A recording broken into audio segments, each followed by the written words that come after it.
Fair mysterious request, a house full of secrets and a truth that will chill your soul. She was hired to clean, but the millionaire is more interested in something else. With a dark past, he wants her to carry his pain. But how far can this go?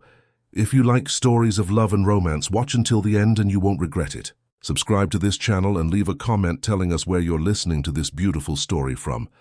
Let's continue. The suffocating August heat in New York was giving way to the first breezes of autumn.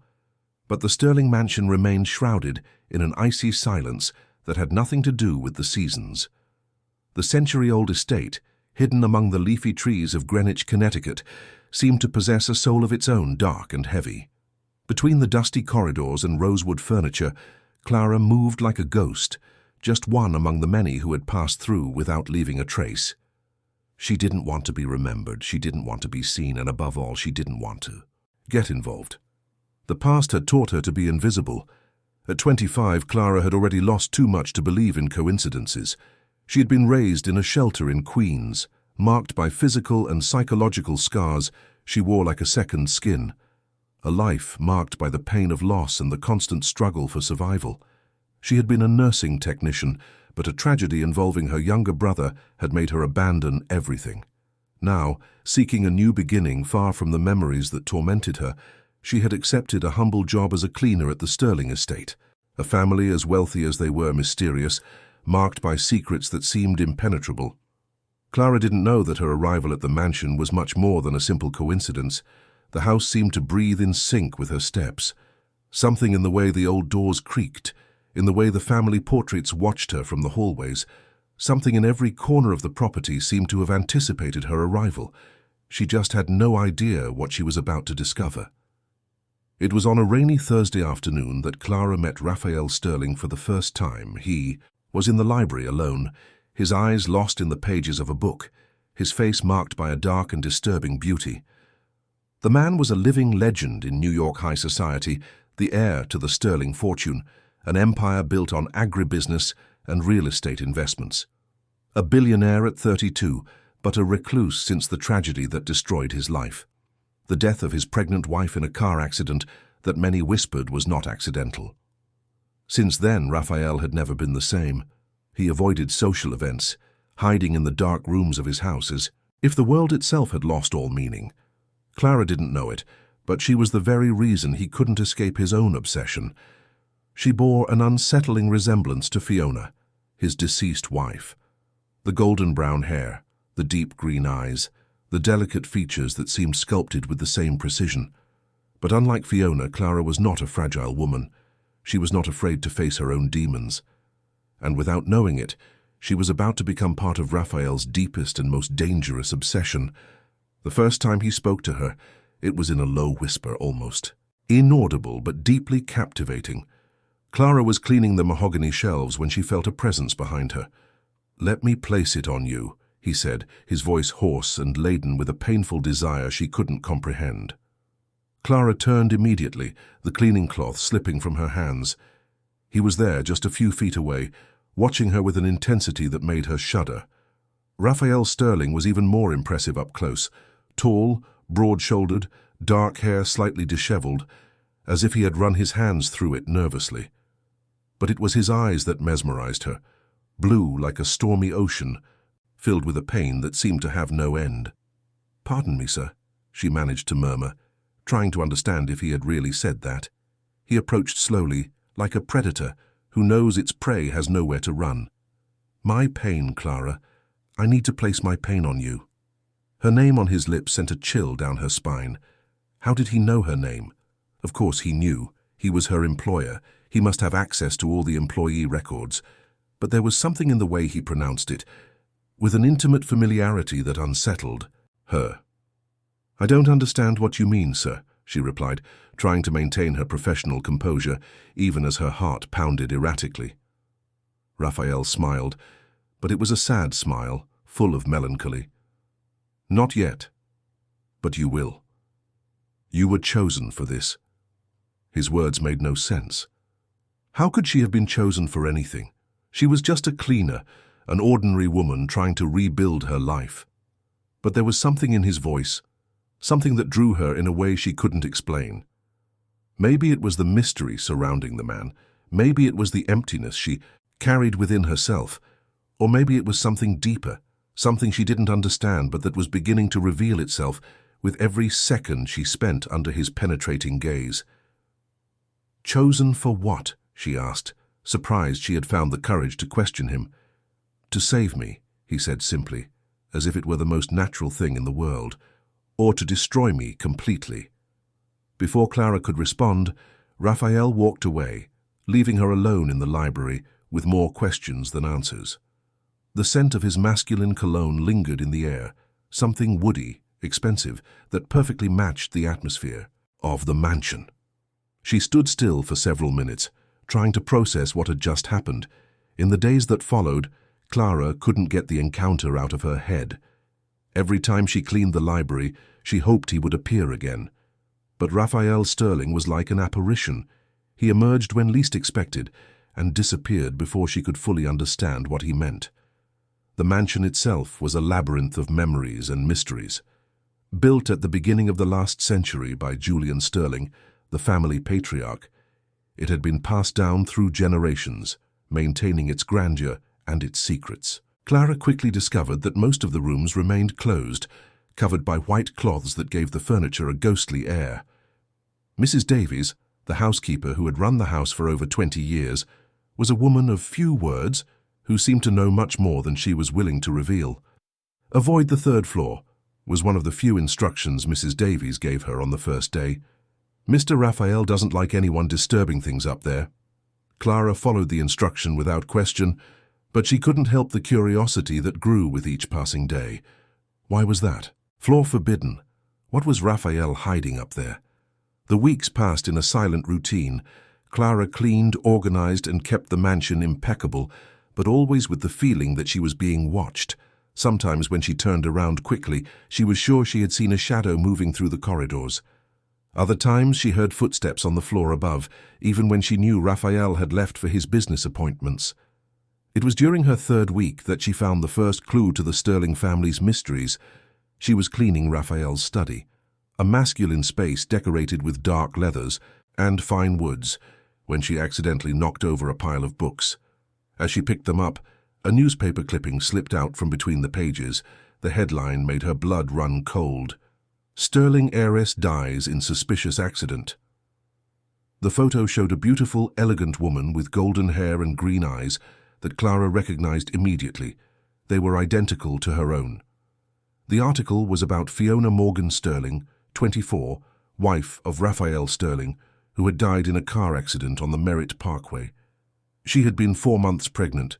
Clara read the article several times, feeling a chill down her spine that had nothing to do with the air conditioning. The resemblance between her and the woman in the photo was disturbing. It wasn't just similar. It was as if she were looking at herself in different clothes, a different context, a different life. She was beautiful, wasn't she? Raphael's voice behind her made her jump. Clara turned, instinctively hiding the clipping behind her back. "Mr. Sterling, I didn't know you were back. I was just cleaning," he completed, approaching her. "And you found something interesting." It wasn't a question. He knew exactly what she had found. Clara held out the clipping with trembling hands. "I'm sorry, I didn't mean to pry." Raphael took the paper, but his eyes never left hers. "You see the resemblance, don't you?" Clara couldn't deny it. It was impossible not to see. "Why am I here, Mr. Sterling?" she asked, finding a courage she didn't know she possessed. "Why was I hired?" Raphael folded the clipping carefully and put it in the inner pocket of his suit jacket. "Because some people believe that fate gives us second chances, and others believe that the past never truly dies." "And you? What do you believe?" He studied her for a long moment, as if trying to decipher a puzzle. "I believe you are here for a reason we don't yet understand, and that when we do, our lives will never be the same." The intensity in his voice made her tremble.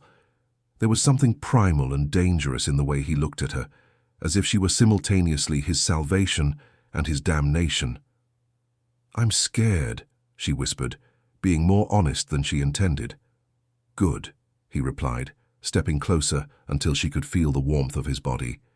Fear means you're alive and that you can still choose. Choose what? Raphael raised his hand, almost touching her face, but stopped inches from her skin. Clara felt the proximity like an electric current. Whether you will help me bury the past, he murmured, or help me resurrect it. Before Clara could answer, he moved away again, leaving her alone with a racing heart and 1,000 questions swirling in her mind. The Sterling mansion was beginning to reveal its secrets, and she had the terrible certainty that there was no turning back. Whatever game Raphael was playing, she had already become a piece on the board.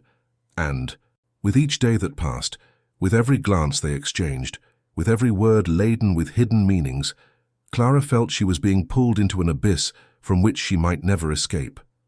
But the most frightening part of it all was that, deep down, she wasn't sure she wanted to escape. The pain Raphael carried in his eyes echoed her own. His loneliness resonated with hers. And there was something in the way he looked at her that made her feel seen, truly seen, for the first time in her life. Clara didn't know it yet, but she was about to discover that some obsessions are so powerful they can transcend even death, and that love, when born from the ashes of tragedy, can be the most destructive and transformative force in existence. The Sterling mansion held secrets that went far beyond a suspicious accident, and Clara was about to become part of a story that had begun long before she was born, and that might never truly end. Clara's routine at the mansion had become a careful dance between curiosity and self-preservation.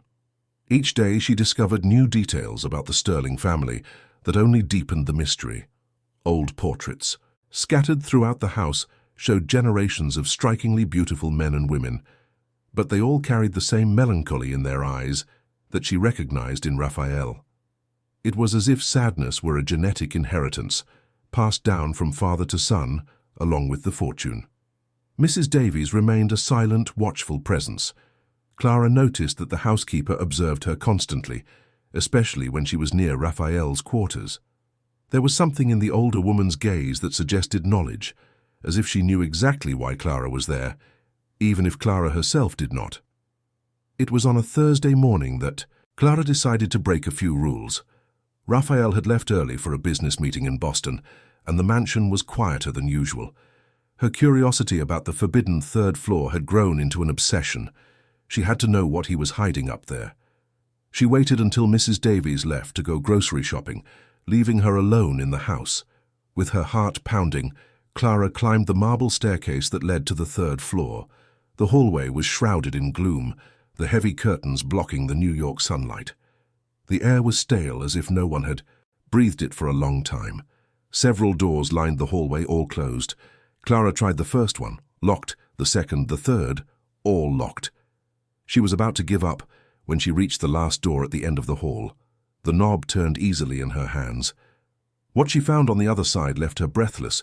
It was a nursery, preserved exactly as it had been left. An intricately carved wooden crib, delicate mobiles hanging from the ceiling, tiny clothes folded neatly in white painted dresses. Everything was covered by a thin layer of dust that testified to years of neglect. Clara approached slowly, as if treading on sacred ground. On one wall, an inscription in gold paint read, "For our little hope, Raphael and Fiona." The date below indicated that the room had been prepared 3 years earlier, a few months before the accident. Unexpected tears welled in her eyes. She could feel the love and anticipation that had been invested in this space, and the devastating tragedy that had turned a sanctuary of hope into a mausoleum of broken dreams. Her name was going to be Hope. Clara spun around. Raphael was standing in the doorway, but his expression was not one of anger at her for violating his privacy. It was one of a pain so deep she felt as if someone had pierced her own chest. "Mr. Sterling, I'm so sorry. I shouldn't have—" "You should have," he interrupted, stepping into the room. "You need to understand everything if you're going to stay here." He walked to the crib, running his hand over the wood with a gentleness that completely contrasted with his physical presence. Fiona became obsessed with this room. She would spend hours here planning what it would be like when our daughter was born. She said she could feel the baby's presence as if she were already here with us. Clara watched his profile, the lines of tension around his eyes, his jaw clenched as he tried to control his emotions. What really happened? In the accident? Raphael was silent for so long she thought he wouldn't answer. When he finally spoke, his voice was hoarse. Fiona was running away. Running away? From what? From me. From the family. From something she discovered that terrified her so much, she preferred to risk her own life and our daughter's, rather than stay here. He turned to face her. And you, Clara, are the perfect image of what she would have looked like if she had survived, how she would look today. Clara's blood ran cold. That's impossible. It's just a coincidence. There are no coincidences in the Sterling family, Raphael said, moving closer to her. My great-grandmother, Hope Sterling, left writings about a family curse. She said that each generation of Sterlings would be haunted by the woman they lost, until they found a way to break the cycle. Clara backed away instinctively. That's absurd, it's just superstition. Is it? He questioned, continuing to approach. Then how do you explain the fact that you appeared exactly when I needed you most? How do you explain the physical resemblance that goes far beyond chance? How do you explain that you feel the same pain I feel, that you carry the same shadows in your eyes? She wanted to deny it, but she couldn't. Since arriving at the mansion, she had felt strangely connected to this place, to this man, as if she were part of something larger that she didn't understand. What do you want from me? She asked in a whisper. Raphael stopped just inches from her. Clara could feel the warmth of his body, the masculine scent that made her dizzy, the intensity of his blue eyes that seemed to see through her soul. I want you to help me understand if Fiona has come back to haunt me or to free me, he said, raising his hand to touch her face. This time he didn't stop. His fingers traced the line of her cheek with a tenderness that made her tremble. And I want to find out if you are my salvation or my final destruction. His touch was like fire against her skin. Clara closed her eyes, fighting the urge to lean into the caress. I'm not her, she murmured. I'm just me. I know, Raphael replied, his voice now a hoarse whisper. And maybe that's exactly what terrifies me. Because what I feel for you isn't just memory or obsession. It's something new, something real, something that could either heal me or destroy me completely. Clara opened her eyes and found him so close she could feel his breath on her lips. The temptation to close the distance was almost unbearable, but something made her pull back. I need to know the truth, she said. About the accident, about Fiona, about why I'm here. Raphael sighed, stepping away. The truth is dangerous, Clara. Some things are better left buried. But you said she was running away from what? He hesitated, as if fighting an internal battle. Fiona found something. Old family documents, records that should have been destroyed decades ago. She discovered that the Sterlings didn't build our fortune with honest work alone. Clara felt a chill run down her spine. What did she find? Evidence that my great-grandfather, Julian Sterling, was involved in questionable activities during the building of the family empire, forced labor, murders, blackmail, and that these practices continued for generations, passed from father to son like a cursed inheritance. The revelation hit Clara like a punch to the gut. And you? Did you know? I suspected, but I never wanted to investigate. I preferred to live in ignorance, thinking the past was dead and buried. Raphael ran his hands through his hair, a gesture Clara was learning to recognize as a sign of extreme anxiety. But Fiona couldn't live with this discovery. She said she couldn't raise our daughter in a family built on so much blood and suffering. Is that why she was running away? She gave me an ultimatum. Either I confessed everything to the authorities and dismantled the family empire, or she would leave and tell everyone herself. His eyes filled with a deep pain. I chose to protect the family, and I lost everything that truly mattered. Clara processed the information in silence. The mansion around her suddenly seemed charged with a different energy, as if the walls were silent witnesses to decades of dark secrets. Do you think the accident was really an accident? She asked. Raphael stared at her for a long moment. My father died 6 months before Fiona. A sudden heart attack, the doctors said, but he was a healthy man with no history of heart problems, and he had started asking questions about the family's activities, influenced by Fiona's discoveries. The implication was clear, even without him saying it explicitly. Clara felt her legs weaken. Your family, did they kill your father and your wife? I have no proof, Raphael said quickly, but I have suspicions and fear, a lot of fear. Then why do you stay here? Why don't you investigate?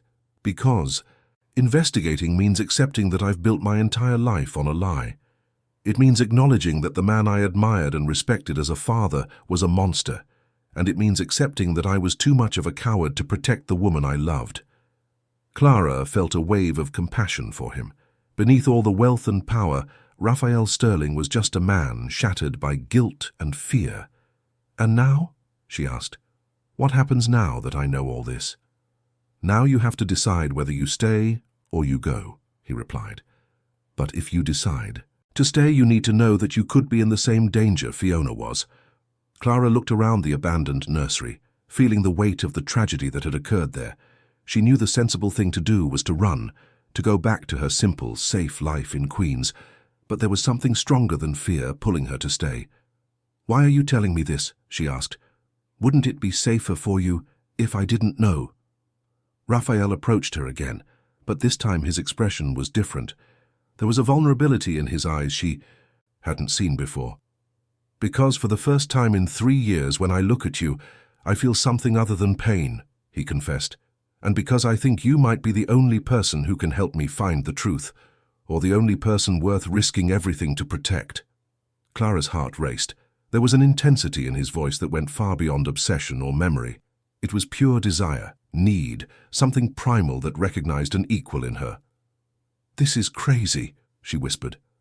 I know, he answered, moving closer until their bodies almost touched. But sometimes crazy is the only form of sanity we have left. This time, when Raphael raised his hand to touch her face, Clara didn't pull back.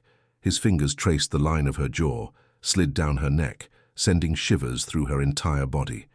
She closed her eyes, losing herself in the sensation, in the warmth, in the dangerous promise of his touch. Clara, he murmured her name like a prayer. She opened her eyes and found him so close she could count the gold flecks in his blue irises. The moment stretched between them, charged with tension and possibility. But before either of them could take the next step, the sound of footsteps in the hallway made them break apart abruptly. Mrs. Davies appeared in the doorway, her expression unreadable as she found them together in the forbidden room. Mr. Raphael, she said in her usual formal tone, you have a visitor in the living room. Your Uncle Augustus is here. Clara saw Raphael turn pale instantly. Augustus? What does he want? He said he needs to speak with you about urgent family matters, Mrs. Davies replied, but her eyes fixed on Clara with an intensity that made her feel exposed. And he said he would like to meet the new employee. The silence that followed was deafening. Clara could feel the tension emanating from Raphael in almost physical waves. Whoever this Augustus was, his presence was clearly not welcome. Tell him I'll be down in a few minutes, Raphael said finally. Mrs. Davies nodded and withdrew, but not before casting one last meaningful glance at Clara. Who is Augustus? Clara asked as soon as they were alone again. My father's brother, the current head of the family since my father died. Raphael ran his hands over his face, and Clara could see he was struggling to maintain control. And possibly the most dangerous man you will ever meet. Clara felt a shiver run down her spine. Do you think he knows about our conversation? Augustus knows everything that happens in this house, and if he wants to meet you, it's not by chance. Raphael turned to face her, and there was something new in his eyes, genuine fear. Clara, I need you to be very careful from now on, very careful. What are you trying to tell me? That the game has changed, and you may have just become the most important piece on the board. Before she could reply, Raphael was already leaving the room, leaving her alone with his revelations and her fears. Clara looked one last time at the abandoned crib, at the shattered dreams scattered in the dust, and knew she had crossed a line from which there was no return. Whatever game the Sterling family was playing, she was now a part of it. and she had the terrible suspicion that the rules were far more deadly than she imagined. Clara descended the stairs with trembling legs, trying to process everything she had discovered. The meeting with Augustus Sterling made her nervous in a way she couldn't explain. There was something in the way Raphael had spoken about his uncle that suggested real, palpable danger. In the living room, Raphael was sitting in a leather armchair, tense as a coiled spring. Across from him, a middle-aged man observed everything with shrewd eyes. Augustus Sterling had the same aristocratic features as the family, but there was a coldness in his expression that was almost reptilian. Perfectly coiffed grey hair, an impeccable suit, and a smile that didn't reach his eyes. "Ah, here is our new employee," Augustus said, as Clara entered the room, trying to appear as just a cleaner going about her routine. "You must be Clara." The way he said her name made her blood run cold. It was as if he already knew much more about her than he should. "Good morning, sir," she replied, keeping her voice steady. "Clara, this is my uncle, Augustus Sterling," Raphael said, and there was a clear tension in his voice. "Uncle, Clara has been working here for a few weeks." Augustus stood and approached her, extending his hand. When Clara shook it, he held on for a moment, longer than necessary, studying her face with an intensity that made her uncomfortable. "Interesting," he murmured, finally releasing her hand. "Very interesting indeed." "Was there something specific you needed from me?" Raphael interrupted, clearly bothered by the attention his uncle was giving Clara. Augustus smiled, but it was a smile that brought no warmth. "Always straight to the point, Raphael. Just like your father." The mention of his father seemed to have an immediate effect. Raphael visibly stiffened.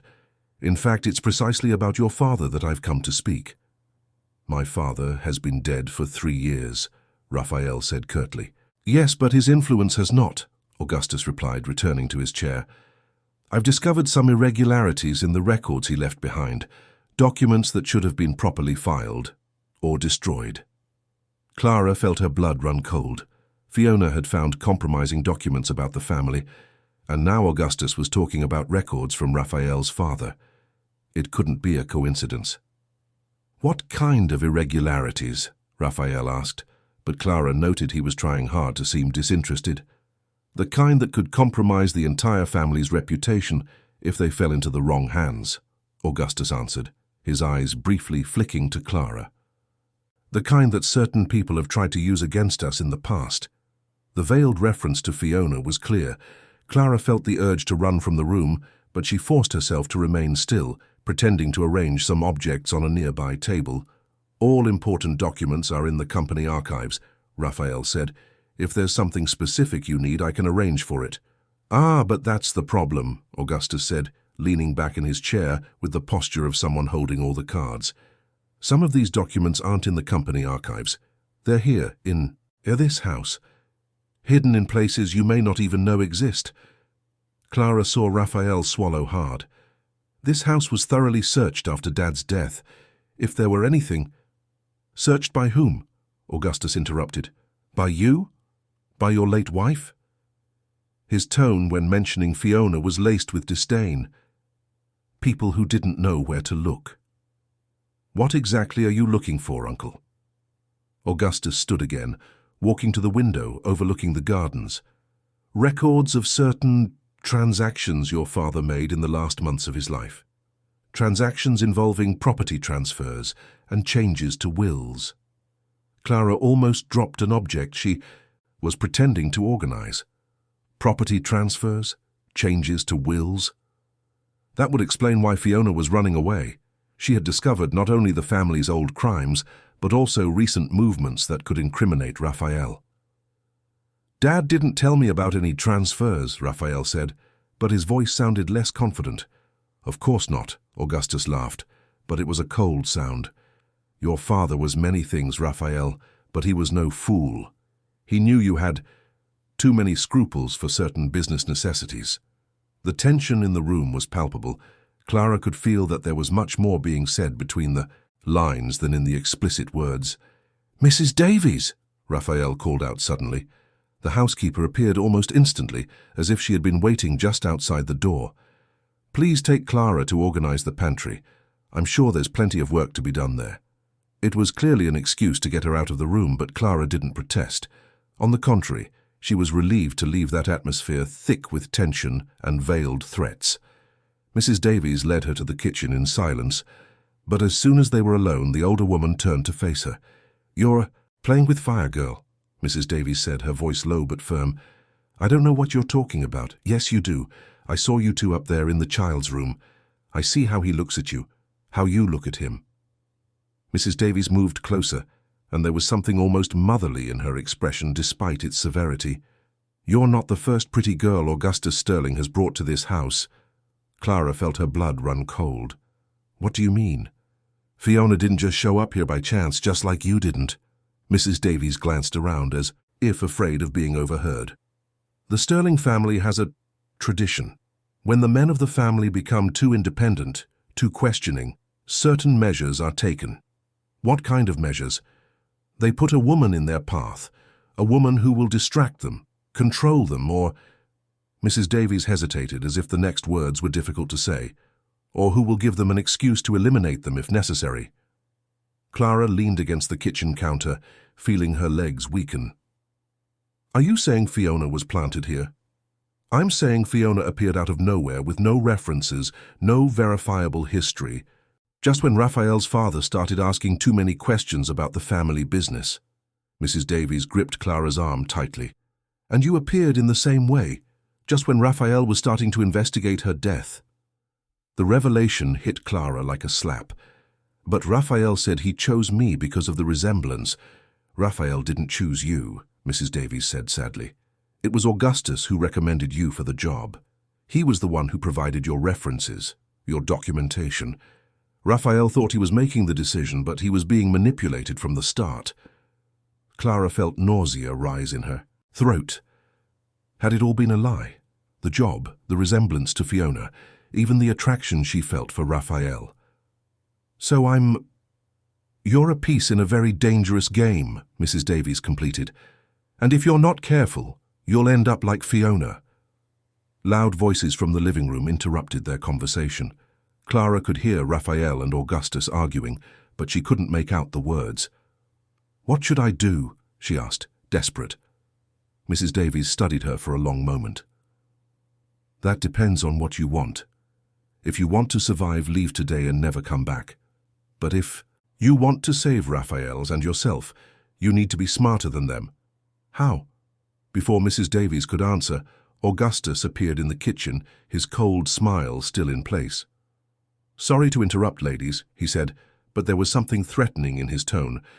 "Clara, I'd like to have a little word with you in private." Mrs. Davies visibly stiffened. "Mr. Augustus, Clara has a lot of work to do." "I'm sure she does," Augustus interrupted, his eyes never leaving Clara. "But this will be quick. Come along, my dear." It wasn't an invitation, it was a command. Clara looked at Mrs. Davies, who gave a nearly imperceptible nod, as if telling her to be brave. Augustus led her to a small study Clara had never seen before, hidden behind the main library. The room was dark, with only a small window allowing light to enter. "Sit down," he said, indicating a chair in front of a mahogany desk. He positioned himself behind the desk like an interrogator. "Mr. Sterling, if I've done something wrong—" "On the contrary," he interrupted, smiling. "You've been doing everything right, exactly as expected." Clara tried to keep her expression neutral, but she could feel her heart pounding erratically. "I don't understand." "Of course you do. You're an intelligent girl, Clara, very intelligent." He opened a folder on the desk, revealing documents she couldn't see clearly. "Born in Jamaica, Queens, raised in the St. Teresa shelter, worked as a nursing technician at Kings County Hospital until 2 years ago, when your younger brother, Peter, died under unfortunate circumstances." The mention of Peter made Clara feel as if she'd been punched in the stomach. "How do you know about my brother?" "I know about many things, my dear. For example, I know that Peter owed money to certain people who don't usually forgive debts. And I know you blame yourself for his death because you couldn't help him in time." Tears began to form in Clara's eyes. The pain of losing Peter was still an open wound, and hearing it from Augustus was like salt in that wound. "What do you want from me?" she asked, her voice trembling. "I want you to continue doing exactly what you've been doing," he replied, leaning back in his chair. "I want you to keep getting closer to my nephew, keep earning his trust, keep finding out where he's hidden the documents that are of interest to me." "And if I don't want to do that?" Augustus laughed, a cold sound that echoed off the walls of the small office. "Oh, my dear, but you're already doing it. From the moment you set foot in this house, you've been exactly who I need you to be." He stood and walked over to her, placing a hand on her shoulder in a gesture that would have seemed paternal to any observer, but which made her feel dirty. "Raphael is falling in love with you," he said. "Or at least in love with what you represent. And men in love make mistakes, they reveal secrets, they let their guard down." "He has nothing to hide from you," Clara lied, knowing she wasn't being convincing. "Oh, but he does, just as you have secrets from me." Augustus returned to his chair, opening another file. "For example, you didn't tell me you found the nursery today. You didn't tell me about your little chat with Raphael about Fiona and the family's past." Clara's blood ran completely cold. How could he possibly know? "Unless—" "The house has ears, my dear," he said, as if reading her thoughts. "And eyes. It always has. That's how the Sterling family has survived for so many generations." Clara felt like a rat in a trap. What really happened to Fiona? "Fiona did the same thing you're doing now," Augustus answered calmly. "She asked too many questions, found out too much, and forgot what her real role here was." "What is my role?" "To keep Raphael distracted and controlled until I find what I'm looking for. And then—" He paused dramatically. "Then it depends on how cooperative you are." The threat was clear. Clara understood she was in an even more dangerous situation than she had imagined. She wasn't just a piece in the game, she was a disposable piece. "And if I leave, now today?" "You can try," Augustus said, smiling again. "But remember that I know everything about you, Clara, about your life, your fears, your guilt, and I know how to use that information to find you wherever you go." He stood, indicating the conversation was over. "Continue doing your job. Continue earning my nephew's trust. And when he finally reveals where the documents I need are, you will tell me immediately." Clara stood, on trembling legs, but managed to keep her voice firm. "And what if I find out you killed Fiona and Raphael's father?" Augustus stopped at the door, turning slowly to face her. For a moment, the mask of civility fell away completely, revealing something cold and deadly underneath. "Then you will discover that there are fates far worse than a quick death in a car accident," he said, his voice low and threatening, "and that the Sterling family has a lot of practice in making inconvenient people disappear." He left, leaving Clara alone in the dark office, trying to process the magnitude of the danger she was in. She had thought she was just getting involved with a complicated man and a wealthy family with secrets. Now she realized she had stumbled into a nest of vipers, and that every false move could be her last. But there was something else, a determination growing inside her that surprised even herself. Raphael was in danger, manipulated and threatened by his own uncle. And she, who had spent her entire life running from confrontation and hiding from problems, suddenly felt she had to fight. For Raphael, for Fiona, and for herself. The game had changed, but Clara was no longer the same frightened woman who had arrived at the mansion weeks ago. Augustus Sterling had just discovered that he had completely underestimated his new piece on the board, and that would be the mistake that cost him everything. That night Clara barely slept. She lay in the small room she occupied in the mansion's annex, replaying every word of her conversation with Augustus, trying to understand the complexity of the trap she had fallen into. With every creak of the old house, her heart raced, imagining someone was coming to silence her as they had done with Fiona. But along with the fear, a rage she didn't know she possessed grew within her. Rage for being manipulated, for Raphael being used, for Fiona dying while trying to expose the truth. She would not be another silent victim. The next morning, she found Raphael in the library, exactly where she had first seen him. He was sitting in the same armchair, but now she could see the lines of tension around his eyes, the way his hands trembled slightly as he turned the pages of a book he clearly wasn't reading. You didn't sleep, she said, entering the room. Raphael looked up at her, and Clara saw something new in his expression, a vulnerability he hadn't shown before. Neither did you, he replied, closing the book. I can see the dark circles under your eyes. Clara approached slowly as if dealing with a wounded animal. Raphael, we need to talk. About yesterday, about Augustus, about everything. He sighed deeply. Clara, the less you know, the safer you'll be. It's too late for that, she said, sitting in the armchair next to his. Augustus already told me he knows everything. About my life, about my brother, about why I'm here. Raphael sat up straight immediately. He spoke to you. When? What did he say? He said you didn't choose me, Clara replied, watching his reaction. He said he was the one who brought me here, that he manipulated everything so you would think you had hired me. Raphael's expression changed completely. First shock, then understanding, and finally a fury she had never seen before. Son of a bitch, he muttered, running his hands through his hair. Of course it was him. The references that seemed too perfect, the way you showed up exactly when I was most vulnerable. Did you know? Clara asked, a tightness in her chest.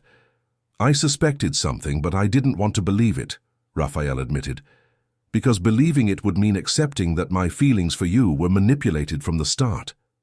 And were they? She asked, her voice barely a whisper. Raphael stood abruptly, walking to the window. I don't know anymore. I can't tell what's real from what was planted. The pain in his voice broke Clara's heart. She stood and went to him, placing a hand on his tense shoulder. I know what's real, she said. He turned to face her. How can you know? Because what I feel for you has nothing to do with physical resemblance or manipulation, Clara answered, finding the courage to be completely honest. It has to do with the way you look at me, as if I'm the only person in the world. It has to do with your pain, which I recognize because it's like my own. And it has to do with the way you make me feel like I can be more than I've always been. Raphael studied her for a long moment, as if trying to read the truth in her eyes. Clara, he said finally, if you stay here, you could die like Fiona did. And if I leave, you could die like your father did, she replied. I'm not going to abandon you to them. The determination in her voice seemed to surprise him. They're dangerous. They're not just a rich family with secrets, they're real criminals. Then let's expose them, Clara said. Let's find the documents Augustus wants so badly and use them against him. Raphael shook his head. You don't understand. It's not just Augustus. It's an entire network. Politicians, judges, police officers, all bought by the family for decades. There's nowhere to run. Then we fight right here, Clara insisted, the way Fiona tried to fight. Fiona died fighting. Fiona died because she was alone, Clara shot back, her voice rising. You said you chose to protect the family instead of supporting her. This time make the right choice. The silence that followed was thick with tension. Raphael watched her as if he were seeing her for the first time, truly seeing her. Why would you do this? He asked finally. Why would you risk everything for me? Clara moved closer until she was standing right in front of him. Because for the first time in my life I have something worth fighting for, and because you deserve someone who will fight by your side, not someone who runs when things get tough. Raphael raised his hands, touching her face with a tenderness that contrasted with the intensity of the moment. You have no idea what you're proposing. Yes, I do, she replied, placing her hands over his. I'm proposing that we stop being victims and start being the masters of our own destiny. For a moment, the world seemed to stand still. Clara could feel Raphael's heart pounding, could see the internal struggle reflected in his blue eyes. Then slowly he leaned forward. The kiss was unlike anything Clara had ever experienced. It wasn't gentle or romantic. It was desperate, necessary, as if they were drowning and had found each other as their only salvation. There was urgency, but also promise, a connection that went far beyond manipulation or physical resemblance. When they parted, they were both breathless. Clara, Raphael murmured against her lips, if we do this, there's no going back. I know, she replied, sealing the commitment with another kiss. They were interrupted by the sound of footsteps in the hallway. Mrs. Davies appeared at the door, her expression tense. "Mr. Raphael, you have another visitor. Detective Carvalho is here with some police officers. They say it's about the investigation into Mrs. Fiona's accident." Clara felt her blood run cold, but Raphael remained surprisingly calm. "Interesting timing," he muttered. "Right after Uncle Augustus's visit. Do you think he—" "I'm sure of it," Raphael answered. "He must have planted some evidence to frame me. It's the perfect way to get rid of me and take complete control of the company." Clara felt panic rising in her throat. "What are we going to do?"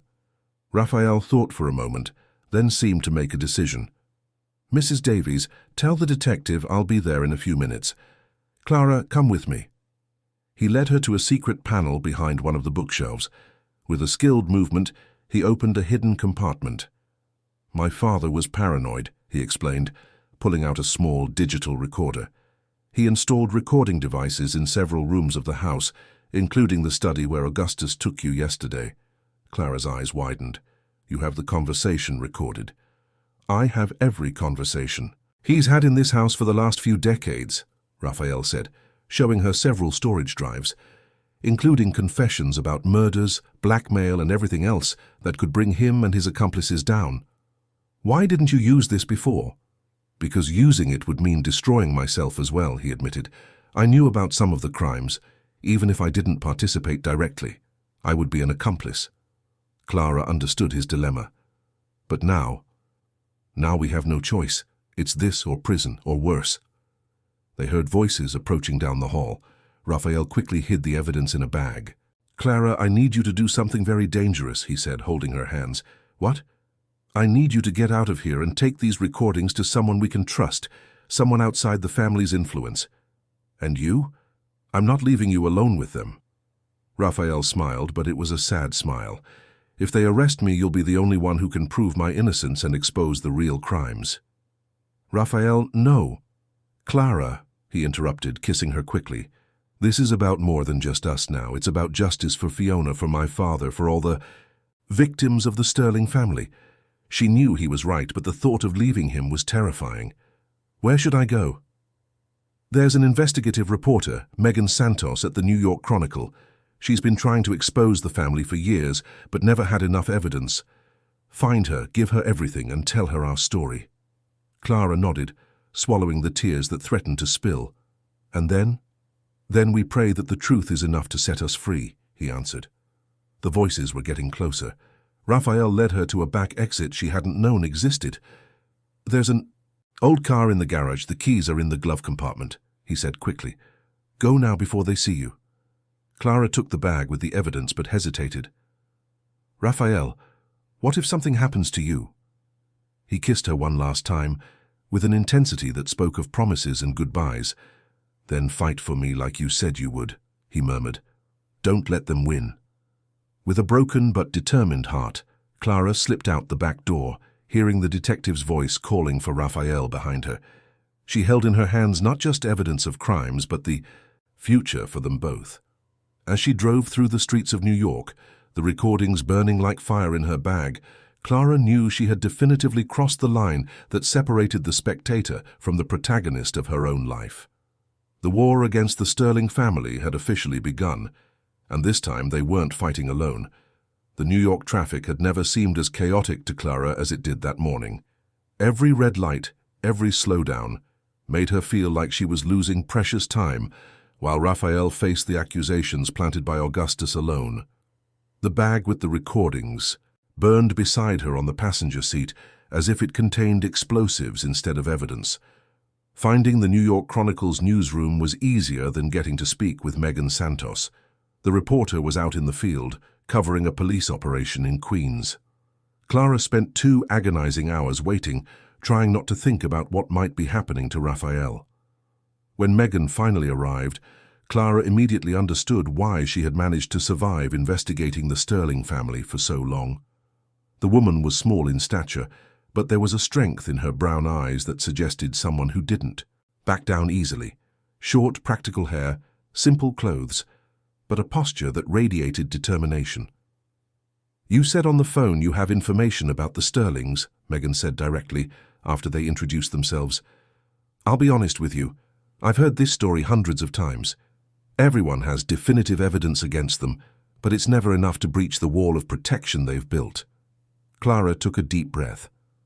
What if I told you I have recordings of Augustus Sterling himself confessing to murders? Megan's expression changed instantly. Keep talking. For the next 2 hours, Clara told the entire story. From her arrival, at the mansion, to the revelations about Fiona, to the discovery that she had been manipulated from the start. Megan listened in silence, taking quick notes, but Clara could see the growing excitement in her eyes. These recordings, Megan said when Clara finished, you have them here? Clara opened the bag and took out the storage devices. Megan examined them with reverence, as if she were touching the holy grail of investigative journalism. If this is real, she murmured. It's real, Clara assured her. Listen for yourself. They spent the entire afternoon listening to the recordings on Megan's computer. Augustus's voice was clear, discussing eliminations, blackmail, buying off officials. There were even conversations about Fiona's accident, where he clearly mentioned having her car's brakes cut. My God, Megan said when they finished listening. This will bring down not just the Sterlings, but half of New York's political elite. So you can help Raphael? Clara asked anxiously. I can, Megan confirmed, but there was concern in her voice. But we need to be very careful. If they find out we have this before we go public. Megan's phone rang, interrupting the conversation. She answered quickly, and Clara saw her. Expression changed drastically. I understand, Megan said into the phone. Yes, I'll be there in 20 minutes. She hung up and looked at Clara with a grave expression. Raphael Sterling was arrested 2 hours ago. The charge is the first-degree murder of Fiona Sterling. Clara felt the world spin around her. But the evidence was planted, I'm sure, Megan said, already standing and gathering her equipment. But now we have to act fast. I'm taking this straight to my editor, and to a prosecutor I trust. You need to stay somewhere safe. No, Clara said firmly. I want to go. With you. Clara, it's dangerous. If they find out where you are, it's too late to hide, Clara interrupted. They know who I am, where I live, everything about my life. The only safety I have now is to expose the truth. Megan studied her for a moment, then nodded. You're braver than Fiona was. Fiona had no allies, Clara replied. I have you. The next few hours were a whirlwind of activity. Megan contacted DA Paul Mendez, a prosecutor known for his integrity and for being impervious to bribes. They met in a discreet coffee shop downtown away from prying eyes. DA Mendez was a man in his 50s, with graying hair and a serious expression that inspired confidence. When he heard the first recordings, his eyes widened. This is enough evidence to bring down the state government, he said, incredulous. How many hours of material do we have? Over 50 hours, Clara answered. Raphael said his father recorded everything for decades. We need to act tonight, DA Mendez decided. If we wait until morning, they could find out the recordings have leaked and eliminate witnesses. What kind of operation are you thinking? Megan asked. A coordinated operation. FBI. IRS, the DA's office, will arrest Augustus Sterling and all his accomplices simultaneously before they have a chance to communicate. Clara felt a mix of relief and terror. And Raphael? With this evidence, he'll be released immediately, DA Mendez assured her. In fact, he'll likely be placed in witness protection until everyone involved is arrested. While DA Mendez left to organize the operation, Clara and Megan remained in the coffee shop. Clara couldn't stop thinking about Raphael, alone in a cell, probably thinking she had abandoned him. You're in love with him, Megan observed, not as a question. Yes, Clara admitted without hesitation. I know it started as a manipulation, that I was placed in his life to control him, but what I feel now is real. And him? Does he feel the same? Clara thought of their kiss, of the intensity in his eyes when he said she was chosen to save him or destroy him. I think so, I hope so. After tonight, you'll have the chance to find out, Megan said, without manipulation, without threats, without the shadow of the Sterling family hanging over you. Megan's phone vibrated. It was a message from D.A. Mendez. Operation confirmed. For 10 p.m., stay in a safe location until then. Clara looked at the clock. It was 6:30 p.m., 3.5 hours to go. 3.5 hours until the truth would finally come to light. Where do we wait? She asked. I have a safe apartment I use for sources in risky situations, Megan replied. No one knows it exists, not even my colleagues. The apartment was in the East Village, a small studio on the 3rd floor of a discreet building. Simple but comfortable, with a partial view of the city skyline. Megan made coffee, while Clara tried to process everything that had happened. Can I ask you a question?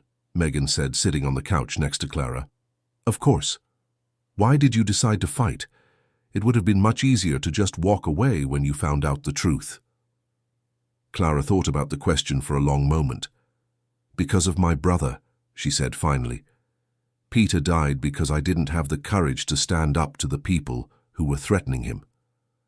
I ran away.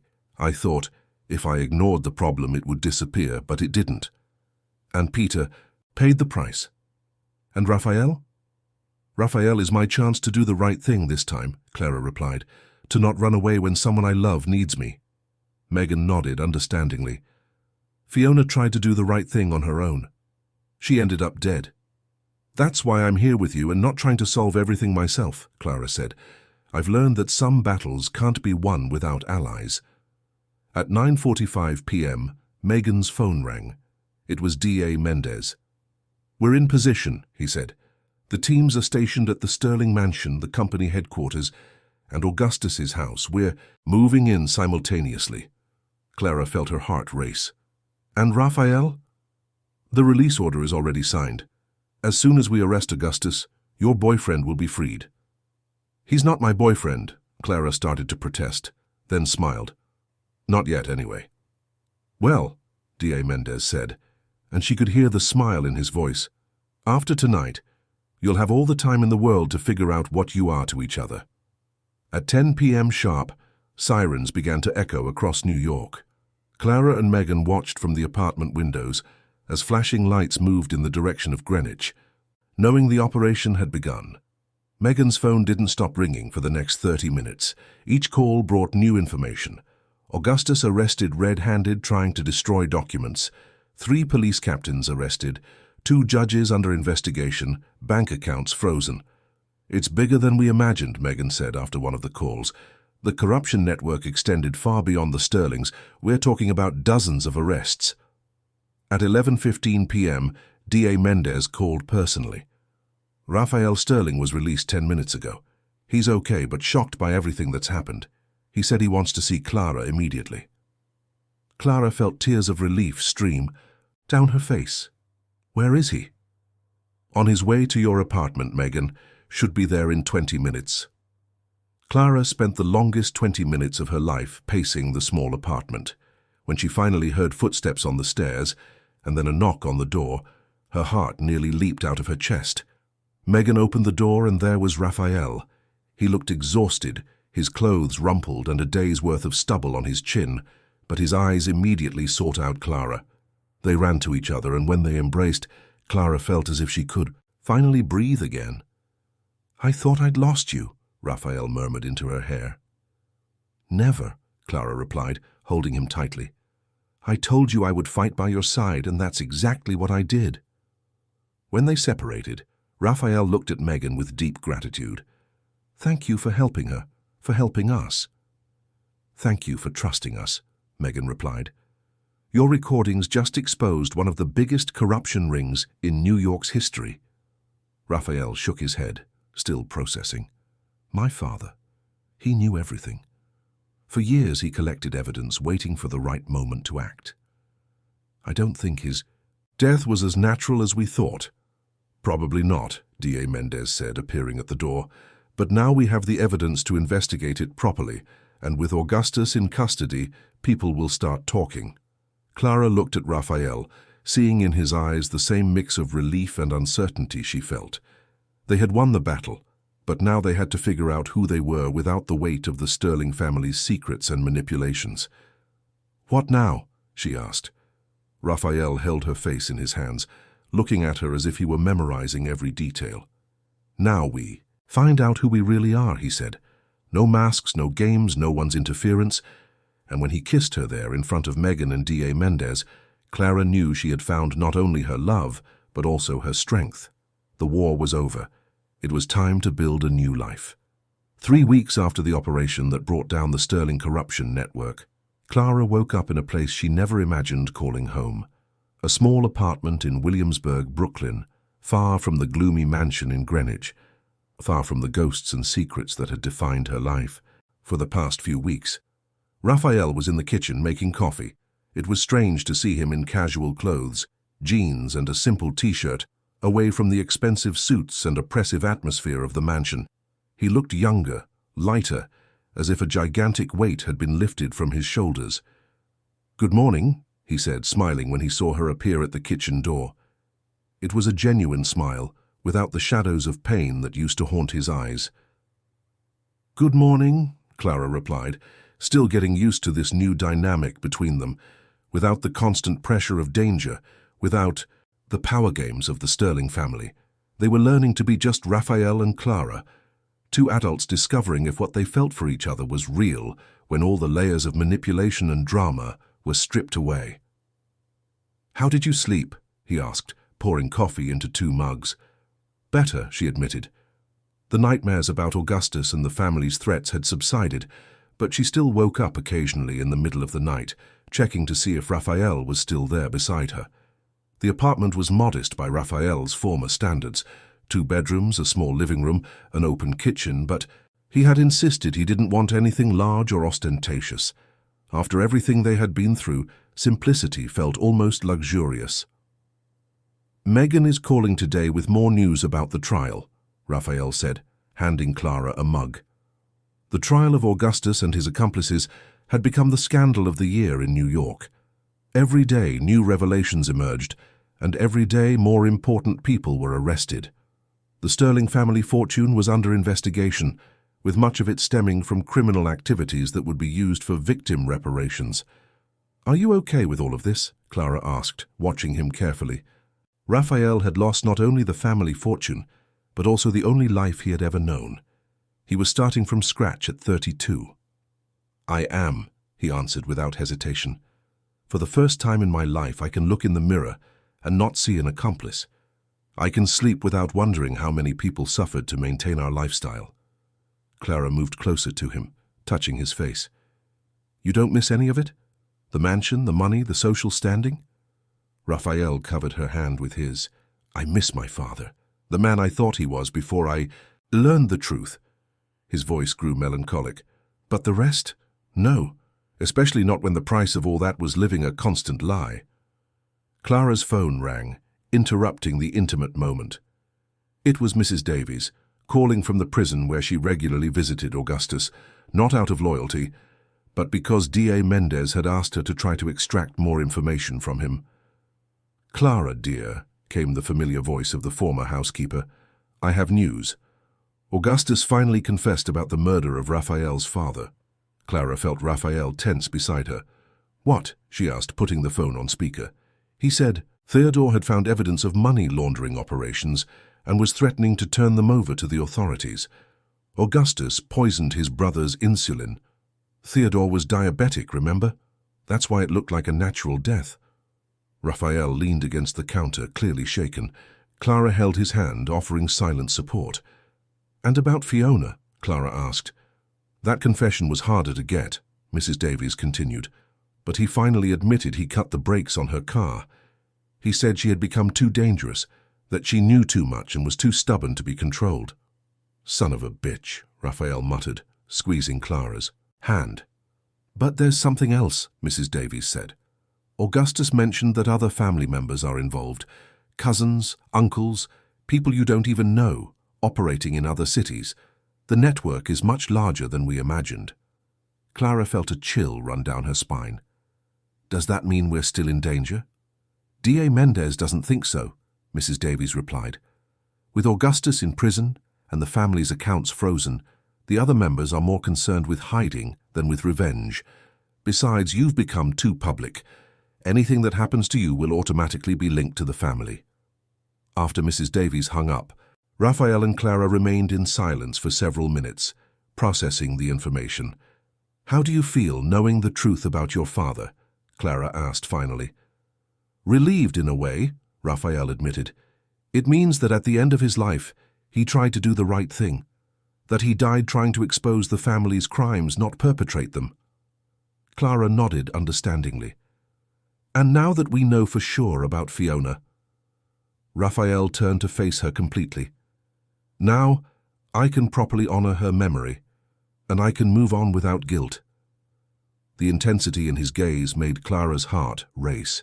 In the past few weeks, they had been careful with each other, respecting the fact that they were both processing trauma and drastic life changes. But there was a growing tension between them, an attraction that only intensified now that it was free from the complications of family manipulation. "Clara," Raphael said, moving closer, "I need to tell you something." "What?" "When Augustus told me you had been planted in my life, for a moment I thought everything between us was a lie, that my feelings for you were just the result of manipulation." He stopped right in front of her, so close she could feel the warmth of his body. "But over the last few weeks, away from all the madness, I discovered something." "What did you discover?" "That what I feel for you has nothing to do with physical resemblance or psychological manipulation. It has to do with who you are, your courage, your loyalty, your strength." He touched her face gently. "It has to do with the way you made me want to be a better man."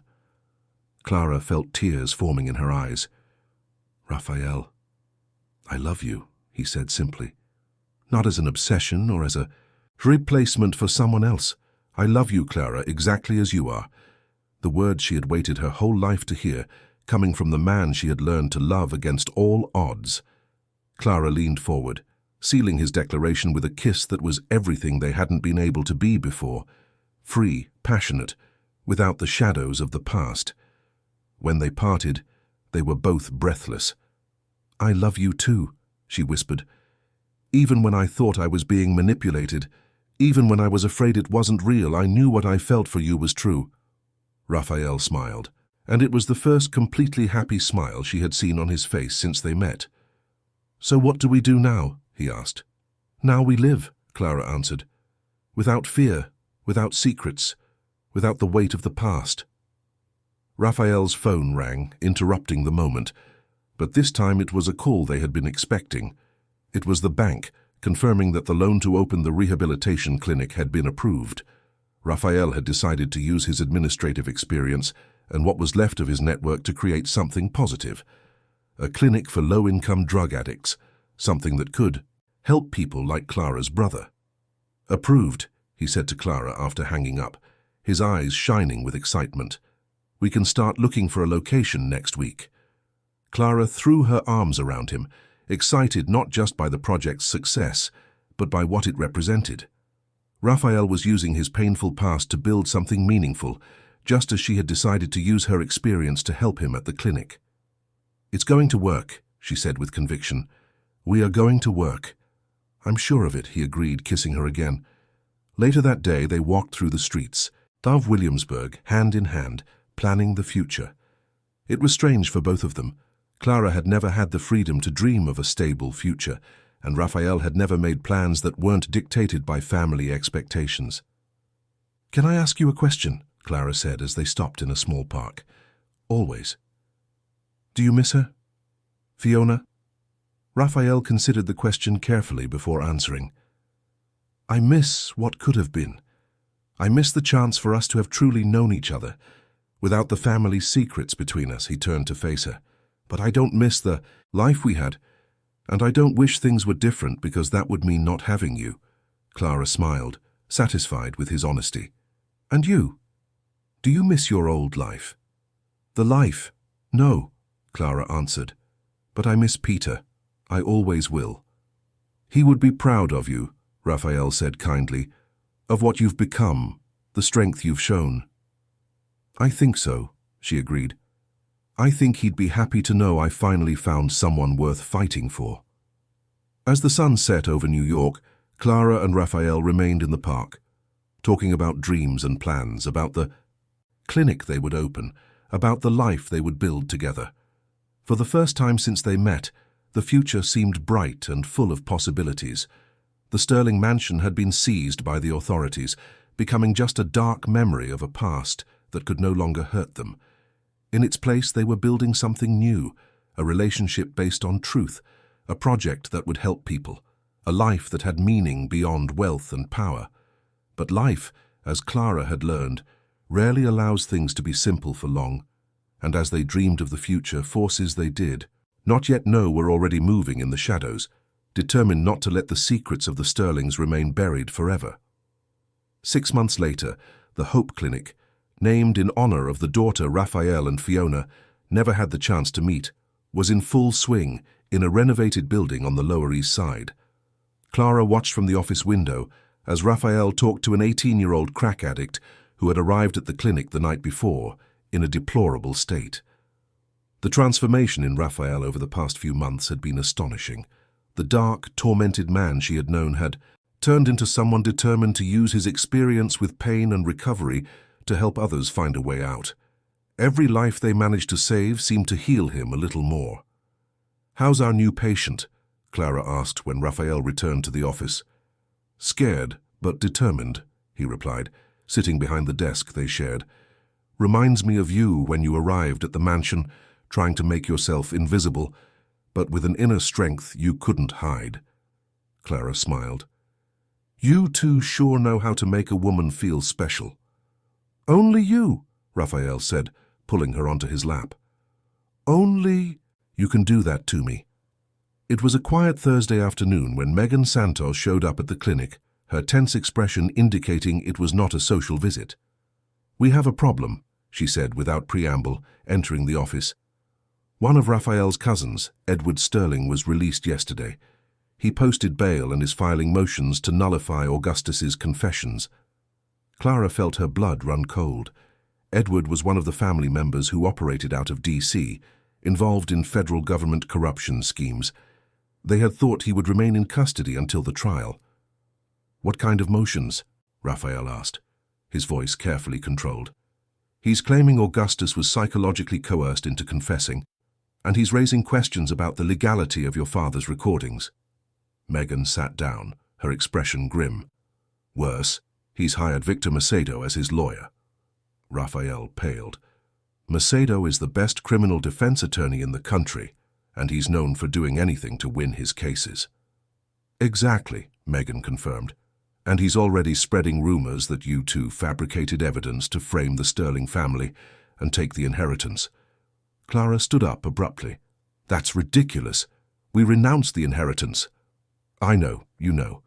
But public opinion is easily manipulated," Megan said, "especially when there's a lot of money involved to hire the best PR firm." Raphael ran his hands through his hair, a gesture Clara recognized as a sign of extreme stress. "What else?" "Edward got access to Augustus's prison medical records. He's claiming his uncle has senile dementia and that the confessions are invalid." Megan hesitated before continuing. "And there's something else. He's investigating you both. Hired a private detective to dig into Clara's past." "What could he find?" Raphael asked, looking at Clara. "Nothing that compromises me," Clara replied, but there was concern in her voice. "But I know how these people operate. They can twist anything." Megan's phone rang. She answered quickly, and Clara saw her expression grow increasingly tense. "I see," she said. "Yes, we'll be there." She hung up and looked at them with a grave expression. "D.A. Mendez wants to see you urgently. There are developments we need to discuss in person." D.A. Mendez's office was busier than usual. There were several people Clara didn't recognize, all with serious expressions. "Raphael, Clara," D.A. Mendez said, standing as they entered. "Thank you for coming.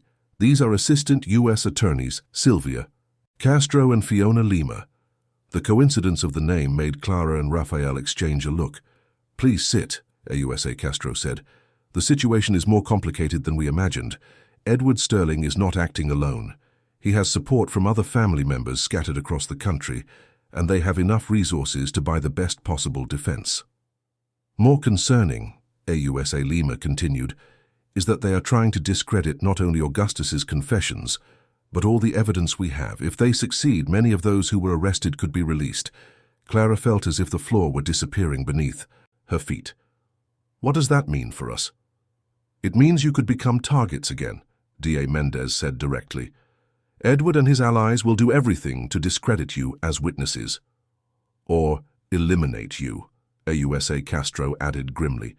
Especially now that you've become symbols of the fight against corruption, your deaths would be convenient and would send a message to others who might consider exposing similar schemes. Raphael held Clara's hand tightly. What do you recommend? 2 options, AUSA Lima said. You can accept federal protection and move to another state, assuming new identities. Or, Clara asked. Or you. Stay and help us fight, D.A. Mendez completed. We have a strategy to expose Edward and his allies, but we would need your cooperation. What kind of strategy? Raphael asked. Edward is desperate to recover some specific documents he believes are hidden in the mansion, documents that could directly incriminate him in political assassinations. AUSA Castro leaned forward. We want you to lure him into a trap. Clara felt a shiver run down her spine. You want us to use ourselves as bait? It would be dangerous, D.A. Mendez admitted. But if we can get Edward to confess, or try, to bribe you on tape, we'll have irrefutable evidence against him. Raphael shook his head immediately. No, we've risked our lives enough. Clara is not putting herself in danger again. Raphael, Clara said calmly, let me decide for myself. He turned to face her, and she saw genuine fear in his eyes. Clara, no, we can't go through this again. If we don't do this, we'll spend the rest of our lives looking over our shoulders, she argued. Edward and the others will never give up. The only way to end this for good is to confront them. What if something goes wrong? What if... Clara held his face in her hands. Then we'll face it together, like we did last time. The debate continued for another hour, but in the end, Clara and Raphael agreed to help with the operation. Not out of heroism or a thirst for justice, but because they recognized it was the only way to ensure they would have a future together without fear. The plan was simple in theory, but complex in execution. Raphael would contact Edward, claiming to want to make a deal. He would say he had found the documents his cousin was looking for and would be willing to negotiate in exchange for security guarantees for himself and Clara. Edward is greedy and arrogant, Raphael explained as they rehearsed the approach. He'll believe he can buy me or intimidate me. What if he just tries to kill you? Clara asked, her own insecurities surfacing. That's why you'll meet in a public place with undercover security, D.A. Mendez assured them. And you'll both be wearing hidden recorders. Any threat will be documented. On the morning of the scheduled meeting, Clara woke with a knot in her stomach. Raphael was beside her, but she could feel the tension radiating from him in almost physical waves. We can still back out, he said, as if reading her thoughts. No, Clara answered with more firmness than she felt. We're ending this today. The meeting was set for the restaurant at the Plaza Hotel in New York, where Edward was staying. A public place full of witnesses, difficult for any attempt at violence. Clara waited at a nearby table, pretending to have lunch alone while she watched Raphael meet with his cousin.